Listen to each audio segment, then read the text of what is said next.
حدیث شریف میں جو ثریا کے بارے میں ہے اس کا پس منظر یہ ہے کہ سوال کیا گیا تھا رسول پاک سے اس بات کا کہ کیا میں کھجوریں اس وقت خرید لوں، پر میں نہیں.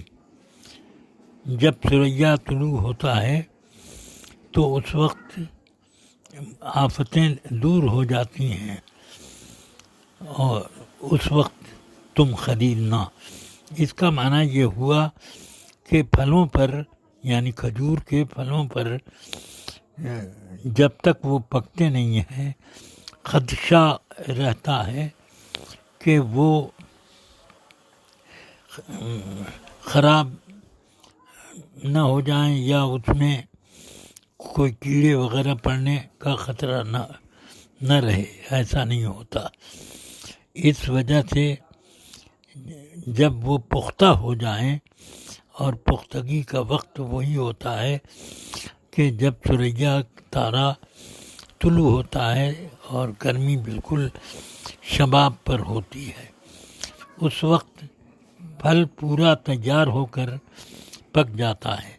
اب تیار شدہ پھل کو خریدنے میں خطرات اس کے برباد ہونے کے کم ہو جاتے ہیں، اس لیے اس زمانے میں تم خریدو. بس یہ ہے.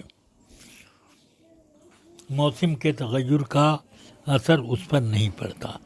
تو یہ تو کھجور کے پھلوں کے بارے میں ہے. جیسے ہم لوگوں کے علاقے میں کچھ آم کا پھل کا ہوتا ہے تو کچھ پھلوں کو تو بارش سے پہلے ہی کہتے ہیں کہ وہ قابل استعمال ہیں، بارش ہو جائے تو اس کو نہ کھاؤ. کچھ پھل وہ ہوتے ہیں آم کے جو بارش کے بعد ہی وہ پورے پختہ ہوتے ہیں، تو اب اس وقت خرید کے کھائیں تو وہ اس میں لذت ہوتی ہے. یہ اس طریقے پر ہے. اور کچھ پھل آم کے جو بہت زیادہ میٹھے ہوتے ہیں بارش سے اس میں کیڑے پڑ جاتے ہیں، اس لیے لوگ کہتے ہیں کہ اس زمانے میں وہ پھل استعمال نہ کیا جائے.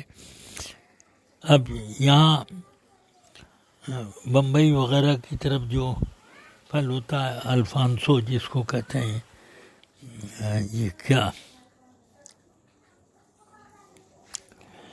تو الفانسو بارش ہونے کے بعد وہ کھانے کے قابل ہی نہیں رہتا، اس لیے لوگ اس وقت کا پھل لیتے ہی نہیں ہیں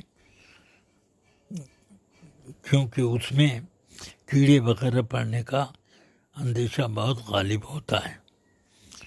ہاں.